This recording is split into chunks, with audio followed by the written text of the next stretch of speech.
ED, I want to go right back to you with that fight scene issue you had, because again, we're paying money to see monsters fight. Nobody on this panel is disagreeing with that, but you didn't like the way that it was lit. You just felt like it was too dark, a la the complaint a lot of people had with that Game of Thrones battle scene in the last season, where you just couldn't make out what was happening.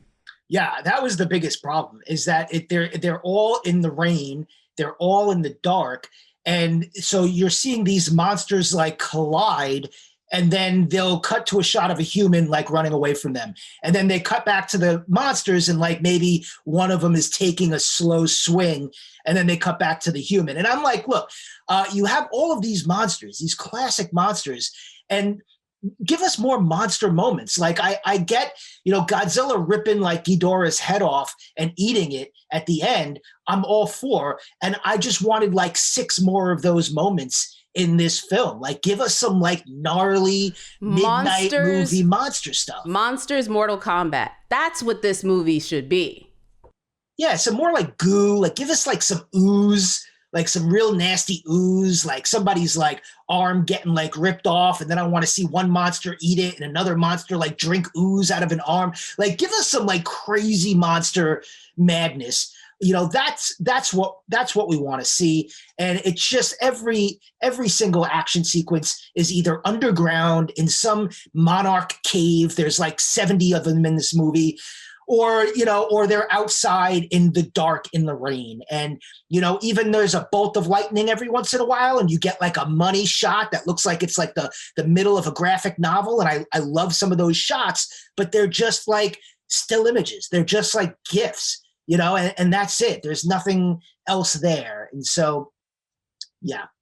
Sorry, Mark. I feel like a lot of the darkness seems to make sense, not just for the overall tone of the movie, that all of these creatures have been hibernating and really didn't feel like waking up from their nap, but humanity demanded it. And so it's like when any one of us get awoken by the dog or a kid at 3 a.m., we put on our slippers, we go out, we're like, okay, what the hell is it now? We're not necessarily in prime shape to fight, and Godzilla really doesn't bring his A game until the second half of this movie, because Godzilla shows up and it's exciting and promptly gets the crap beat out of him a couple times. And sometimes the shiniest point of light in these fight scenes is when Godzilla starts to do his hulking up nuclear tail thing, which is just one of the most kick-ass things I've seen in a theater in the last millennia.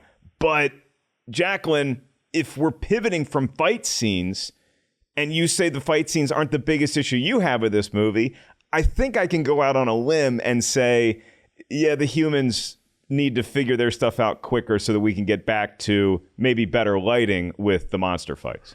Yeah, I mean, not even the better lighting. Like, it just, like, the first scene where you figure out why the woman, why the mom is freed the creatures, like that very early on scene where they're both on like telelinks, like she's in one of the hideouts and they're in one of the hideouts, 2 hideouts for one scene. That's a feat right there.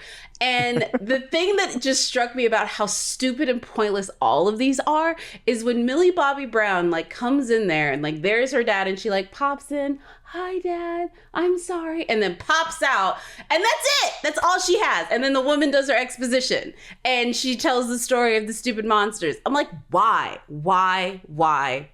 And it's so boring. I miss the jokes. Give me some cheesy jokes. Give me what was the 2 science dudes in Pacific Rim for like the comic duo? Like, give me them. Give me them. I will be all about it. What's his name from Always Sunny in Philadelphia and the British guy? I would love some of that comedic moment.